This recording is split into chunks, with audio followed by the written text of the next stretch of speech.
So today's practice is a chair modified version of something I did previously on the floor. So you're going to want a chair, you're going to want a surface that chair can be on where it won't slide around underneath you. You're going to want a kind of those 3-inch foam yoga blocks or a book or a folded towel, and you're going to want a yoga strap or something similar that isn't stretchy like the waist to a house coat. So sitting quite forward on your chair, nice and tall, we're just going to start to introduce some cat and cow spinal movements, really emphasizing the pelvic tilting. Inhaling as you send yourself forward like this, exhaling as you roll back. This is a little less about the spinal movement as the pelvic movement, okay? Now just sitting still, nice and tall, breathing, settling into a nice, relaxed, tall spine. And just take some nice, full breaths here.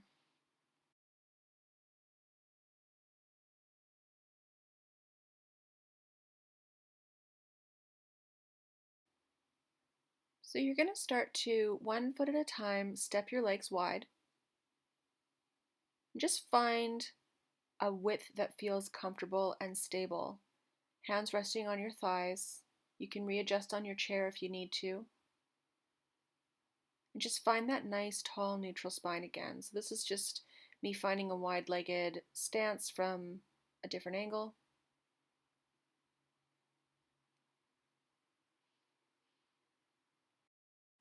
All right, 1 foot at a time, we're going to come up onto the ball of the foot and put the heel back down. Try the other side. Just notice what kind of chain reaction happens up your legs. And now we're going to start to hinge forward at the hips, keeping a nice straight spine. Hands are on your knees. You can decide how far forward you want to go. You can decide how far back on the seat you want to be sitting. You will be putting some weight into your feet here.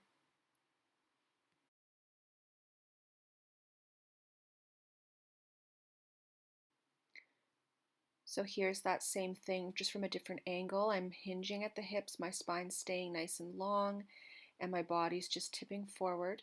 My neck and head are staying neutral to my spine.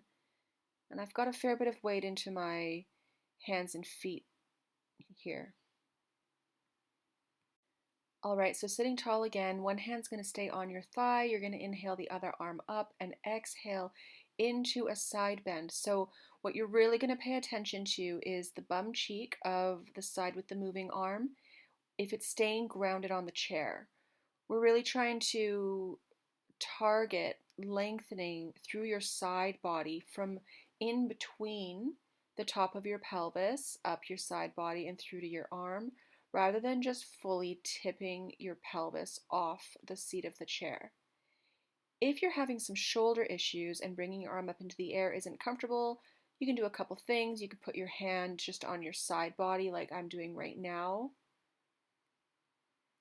Or you could just leave both of your hands on your thighs too. So I'll do that here, and I'm just going to let the hand that's would have normally been moving just slide up my thigh as my body side bends away.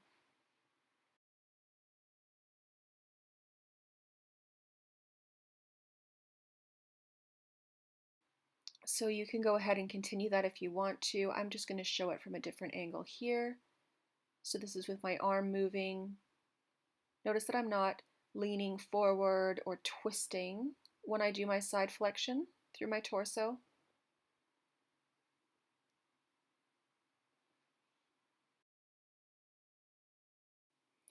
All right, so we're going to get into strap and block now. So taking a folded towel, a book, or a yoga block between your thighs, and then doing up a yoga strap or a house coat waist tie up around your thighs. You're going to do that rope up fairly snug. You want everything to be held in place by that rope strap, and you want it about mid-thigh. So just settle here for a moment and breathe. Let your legs be contained by the block and the strap. And then you're going to use your fingertips to feel for those pokey outy bones at the front of your hips. Tuck them just below at the hip crease for a nice soft area. And then what we're going to start to do is breathing in or out as you send the thighs away from each other into the strap. And then breathing out or in as you send the thighs towards each other into the block.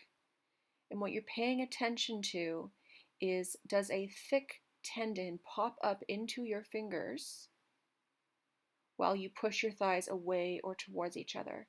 If it does, try pushing lighter and lighter and lighter until those hip flexor tendons stay soft, because they're not needed for this movement and they may just be kicking in and helping when they're not needed. All right, so when you're ready, you can get your legs out of that lovely little contraption and just return to a nice tall seat, taking some nice deep breaths, long through the spine, soft through the legs. And when you're ready, you can move on with your day.